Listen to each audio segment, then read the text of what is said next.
Assalamualaikum warahmatullahi wabarakatuh.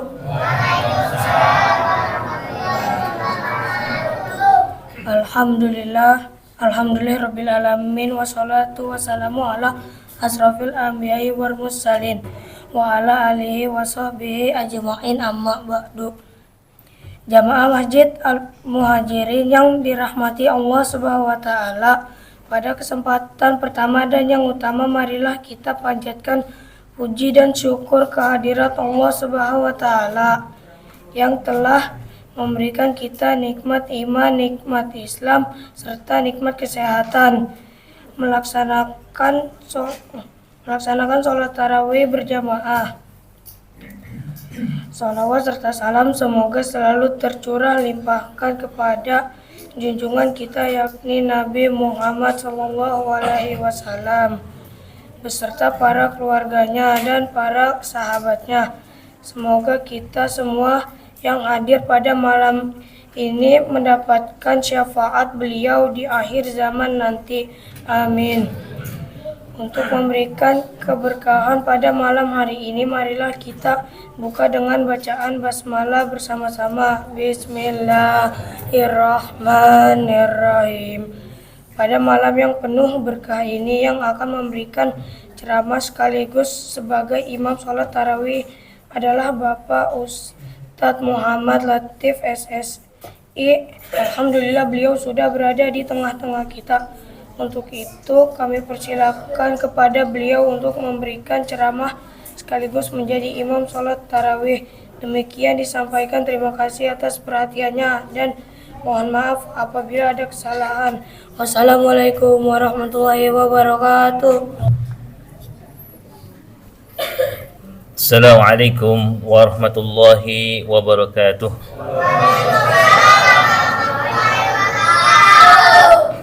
Alhamdulillahi rabbil alamin alladzi an'amana bi ni'matil iman wal islam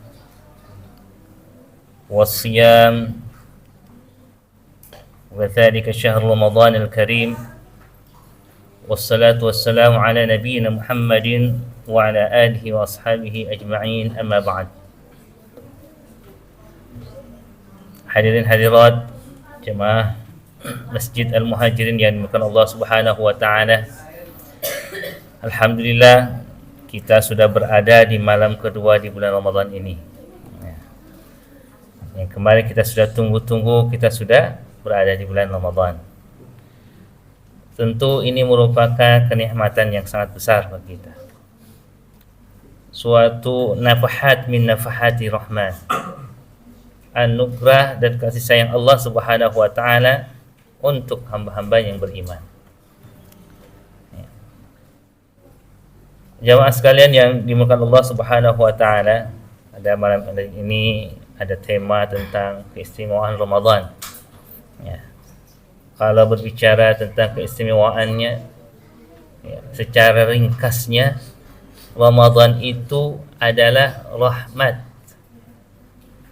kasih sayang Allah yang sangat besar khusus untuk umat Nabi Muhammad SAW. Lebih khusus lagi adalah umatnya yang beriman. Al-muslimun katsir. Kalau orang Islam saja banyak. Tapi kalau ketingkatannya maju ke tingkat keimanan, makin sedikit.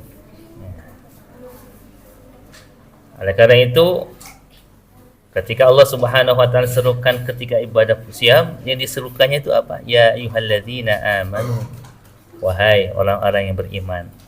Allah panggil dengan panggilan mesra'nya untuk hambanya yang paling Allah cintai. Itu adalah orang-orang yang beriman. Para jemaah sekalian yang bukan Allah Subhanahu wa taala, nikmat atau rahmat yang sangat besar bagi hamba yang beriman. Karena di dalamnya menjadi istimewa, dan Ramadan ini hanya umat Nabi Muhammad diberikan. Tidak diberikan sebelum umat-umat sebelum Nabi Muhammad SAW. Yang di dalamnya kita ketahui di antara bentuk bagaimana Ramadan itu istimewa, adanya Al-Quran diturunkan. Syahrul Ramadan alladzi unzila fihi Al-Quran. Ini sedikit saya singgung. Di dalamnya diturunkannya Al-Quran. apa sih Al-Quran itu. Jangan-jangan hanya ada yang kenal Yasin saja, ya. Bukan yang menyepelekannya sih, tidak, ya. Pernah ada yang dengar gitu, nggak paham Al-Quran itu kecuali Yasin. Tapi ketika disuruh baca terjemahannya, mengaji Yasin wal Qur'anil Hakim, Yasinnya pertama, wal Qur'anil Hakim, Al-Quran ada lagi, bingung dia, mana ini yang Yasin, mana Al-Quran, ya. Al-Quran diturunkan, dan ini adalah menjadi panduan utama manusia seluruhnya. Kalau kita saja bisa membuat barang elektronik, atau kita banyak elektronik, HP, rumah gitu, di rumah ada televisi dan sebagainya, ya, pasti akan disertakan buku panduan untuk menggunakannya. Itu manusia membuat barang. Tapi Allah Subhanahu wa taala yang Maha sempurna, menciptakan makhluknya yang paling, ya, sempurna, yaitu manusia. Tidak mungkin Allah memberikan, biarkan hidup biasa, tapi memberikan panduan, itu Al-Quran. Di malam ini, di malam-malam bulan Ramadan atau di bulan Ramadan, Allah turunkan Al-Quran. Nah, berkaitan dengan Al-Quran ini, lihat, akan menjadi semua apapun yang tersentuh dengan Al-Quran akan menjadi utama, mulia, dan berkah. Malaikat Jibril alaihissalam turun membawa Al-Quran, maka malaikat Jibril alaihissalam menjadi malaikat, termasuk pemimpin malaikat. Bayangkan, dari seluruh nabi tugasnya menyampaikan risalah, wahyu kepada para nabi, dan terakhir adalah Nabi Muhammad SAW, Al-Quran. Maka dia menjadi malaikat utama, malaikat yang paling utama. Kemudian Al-Quran diturunkan pada bulan Ramadan, maka bulan Ramadan ini menjadi bulan yang paling utama dan mulia daripada bulan-bulan yang lain. Diturunkannya juga pada Lailatul Qadar, maka Lailatul Qadar menjadi hari ataupun malam yang paling utama bahkan daripada 1000 bulan. Ya, 80 tahunan lebih. Bayangkan, diturunkan kepada Nabi Muhammad SAW Al-Quran itu, maka Nabi Muhammad SAW menjadi Sayyidul Anbiya wal Mursalin, pemimpin para nabi dan rasul, bahkan Sayyidul Khalaq, Sayyidul Bashar, menjadi penghulu manusia seluruhan.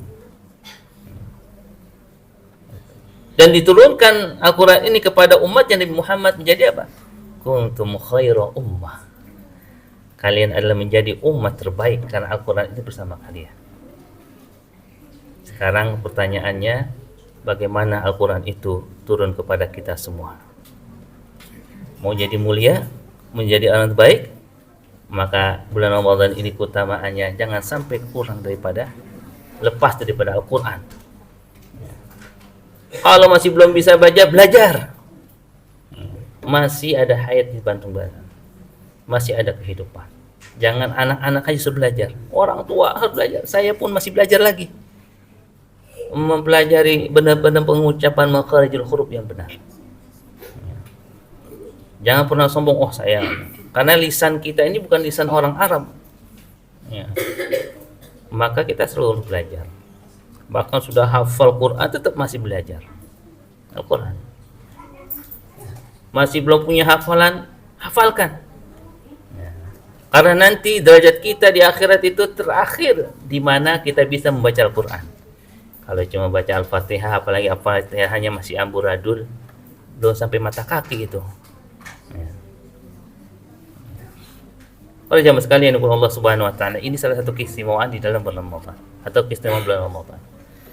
Yang lainnya, bulan Ramadan menjadi fursah, kesempatan, ya, bagi hamba-hambanya untuk memperbaiki diri. Saya tidak ingin banyak menyinggung yang lainnya, sudah banyak disinggung oleh Pak penceramah, tapi ini penting untuk perbaikan diri. Dan ini mumpung kita masih di awal, maka persepsi kita terhadap Ramadan harus diperbaiki, harus diluruskan. Jangan ketika datang bulan Ramadan udah pikirannya pulang kampung. bagaimana baju lebaran. Masuk Ramadan, bagaimana kue-kue yang dibuat lebaran. Mungkin udah lebaran. Bukannya nggak boleh, boleh-boleh saja.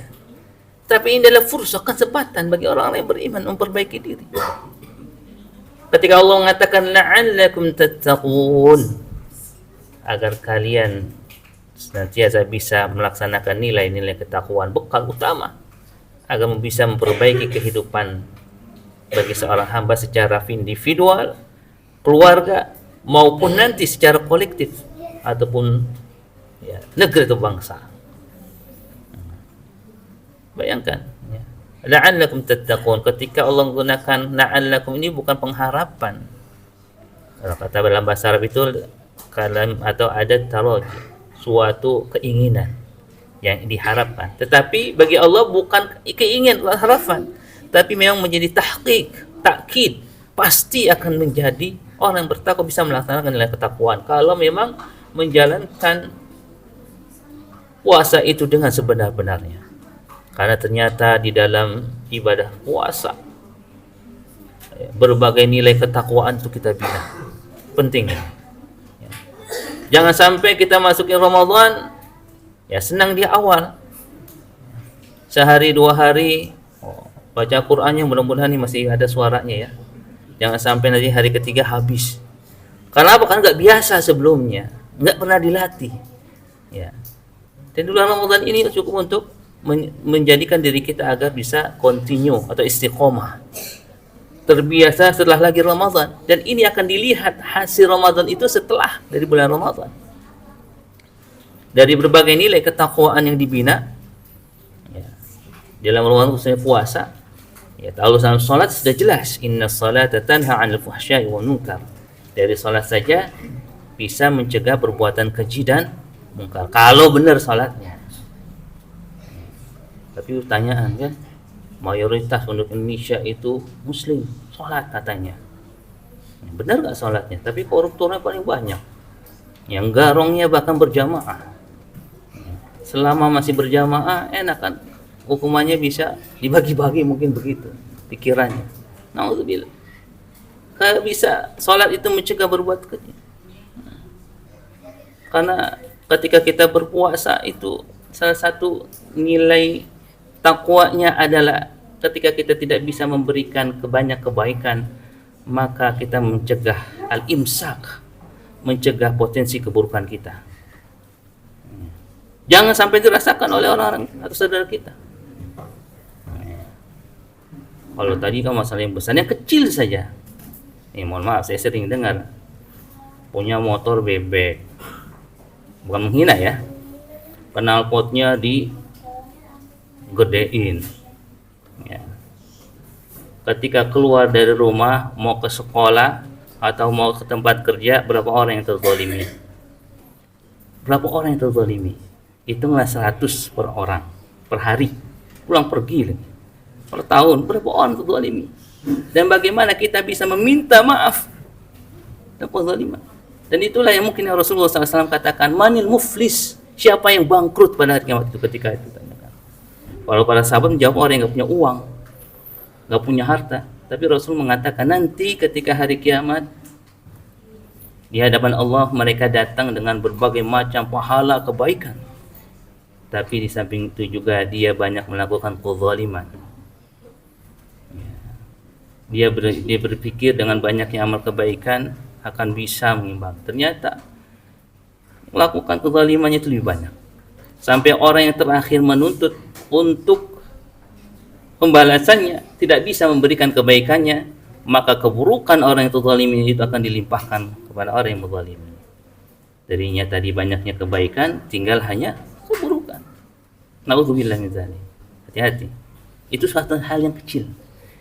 Yang tadi mau berkah, mau nuntut ilmu, mau mencari kerja atau mencari nafkah, keluar rumah malah disumpahin orang. Ya, di antara doa orang yang diijabah oleh Allah Subhanahu wa taala, orang yang terzalimi. Hati-hati. Ya. Kalau keluar mampus lu atau kecelakaan itu. Hati-hati ini. Jangan sampai. Nilai ketakwaan, potensi kita cegah dari keburukan. Tidak hanya menahan lapar dan haus belaka. Itu puasa hanya menjadikan rutinitas, tidak akan memberikan apa-apa perubahan kebaikan dalam kehidupannya. Ini para jamaah sekalian, suatu istimewa bulan Ramadan yang ternyata selain salat, ibadah salat memberikan nilai ketakwaan yang bisa merubah, memberikan efek kebaikan dalam kehidupan kita. Siang berpuasa juga banyak. Sikap ihsan kita puasa itu bukan lagi karena dilihat oleh orang tua, dilihat oleh orang, tidak, tapi kita berpuasa karena lillah. Niatnya pun ketika malam lillahi ta'ala, ya, karena untuk Allah, tidak untuk yang lain. Dan kita ketika berpuasa itu ya, berusaha menghindari apa yang diwanti-wanti oleh Rasulullah SAW. Berapa banyak orang yang berpuasa tidak dapat apa-apa dari puasa melainkan hanya lapar dan haus belaka. Alhamdulillah. Maka dia berusaha pahala puasanya tidak gugur, dan nilai ketakwaannya bisa terbina dengan baik. Ihsan dia melakukan kebaikan bukan karena dipandang manusia, tetapi dia berusaha apapun yang dilakukannya bernilai ibadah di mata Allah Subhanahu wa taala. Dari sikap ihsan dia juga lahir nilai muraqabatullah, selalu merasa dipantau oleh Allah Subhanahu wa taala. Manusia secerdas apapun sistem yang dibuat, ya, keuangan dan sebagainya, ternyata garongnya juga lebih canggih lagi, ya kan? Ya. Sistemnya sudah dibuat secanggih mungkin, bahkan nggak tanggung-tanggung, triliunan, ratusan dan sebagainya. CCTV dibuat, ya kena geledek sedikit sudah error, nggak bisa digunakan. Tapi seorang yang berpuasa membina sikap ihsan, maka dia akan selalu merasa dipantau oleh Allah Subhanahu wa taala dan selalu berusaha melakukan kebaikan. Para jamaah sekalian yang dimurkai Allah Subhanahu wa taala, ini bagian daripada keistimewaan Allah dari bulan Ramadan. Di dalamnya membina berbagai nilai ketakwaan, ya, terutama dalam siam ini. Para jamaah sekalian, mumpung kita masih di awal, kita luruskan persepsi kita. Karena Ramadan ini keistimewaannya adalah bisa merubah kondisi seorang untuk menjadi lebih baik lagi setelah Ramadan. Ya. Jangan sampai Ramadan ini berlalu begitu saja dan menjadi kita kembali seperti terjadi sebelum Ramadan, nggak ada perubahan. Ya. Jangan sampai. Ya. Tapi bentuk orang-orang yang beriman yang telah membina ketakwaannya, bahkan Allah gambarkannya itu tidak individu, ya, maka penilaiannya secara kolektif. Dalam Al-Quran dengan bahasa Qaryah atau Qura, penduduk negeri. Dalam surat Al-A'raf, walau anna ahlul qura amanu wattaqau lafatahna alaihim barakatim minas sama'i wal ard. Jikalau penduduk negeri itu beriman, bertakwa dengan sebenar-benarnya, dia bina di bulan Ramadan semuanya. Ya, bukan hanya pahala-pahala berlipat ganda, itu pasti itu. Tapi ini jangan sampai lewat. Ya, kesempatan buat memperbaiki diri. Ketakwaan, keimanan itu benar-benar ditanamkan agar terbiasa di setelah bulan Ramadan, ya, yang akan mengundang berkah Allah yang Allah bukakan dari langit dan dari bumi. Tapi kalau dibilang berkah, ya, kehidupan kita rasanya bersulit. Ya. Gambarannya saja gas 3 kilo saja sudah susah nyarinya kemarin. Ya. Gambaran negeri itu. Ya. Ada yang tidak mungkin ternyata bisa mungkin juga. Laut dikapling-kaplingin begitu, ya. Aneh itu. Padahal mayoritas adalah umat Islam. Ini menjadi suatu momentum bagi kita bermuhasabah dan memperbaiki persepsi kita terhadap Ramadan. Dan kita selalu menata diri kita tiap hari di dalam bulan Ramadan agar bisa menjadi lebih baik lagi setelah Ramadan dan menjadi solusi buat secara individu kepada keluarga dan seluruh masyarakat ini. Inilah para jemaah sekalian kepada Allah Subhanahu wa taala istimewaan dari bulan Ramadan, yang selain itu sudah banyak disampaikan, dia di dalamnya banyak sekali, ya, ganjaran-ganjaran lipat gandakan. Kemudian siapapun yang melaksanakan puasa ataupun salat, ghafarallahu ma taqaddama min dzambih, Allah ampunkan dosanya dari yang datang ataupun yang telah lalu. Ini satu besar. Tapi kita bukan hanya itu yang kita inginkan. Bagaimana Ramadan ini memberikan efek positif dalam perubahan menuju kebaikan yang lebih baik dari kehidupan kita semuanya. Demikian para jamaah sekalian, di kultum yang singkat ini, Ramadan adalah suatu keistimewaannya, bulan yang merupakan rahmat kasih sayang Allah yang hanya diberikan kepada umatnya Nabi Muhammad SAW. Dan umatnya inilah harus benar-benar memanfaatkan. Jangan sampai dari Ramadan ke Ramadan tidak ada perubahan. Dari Ramadan ke Ramadan malah ada penurunan. Bahkan kalau Rasul mengatakan antara Ramadan satu dengan yang lain adalah penghapusan dosa, perbaikan diri. Jangan sampai peluang ini luput dari kita. Ada yang sudah 40 tahun seperti saya, atau lebih daripada itu, Ramadan hanya memberikan rutinitas. Ya, khawatir ini tidak begitu bermanfaat buat kehidupan kita. Semoga Allah Subhanahu wa taala memberikan hidayah kepada kita semua, menjadikan Ramadan ini benar-benar bermakna dan menjadi perubahan kebaikan dalam kehidupan kita, menjadi kehidupan yang penuh berkah atau yang diberkahi oleh Allah Subhanahu wa taala. Aqulu qouli hadza wa astaghfirullahaladzim. Assalamualaikum warahmatullahi wabarakatuh.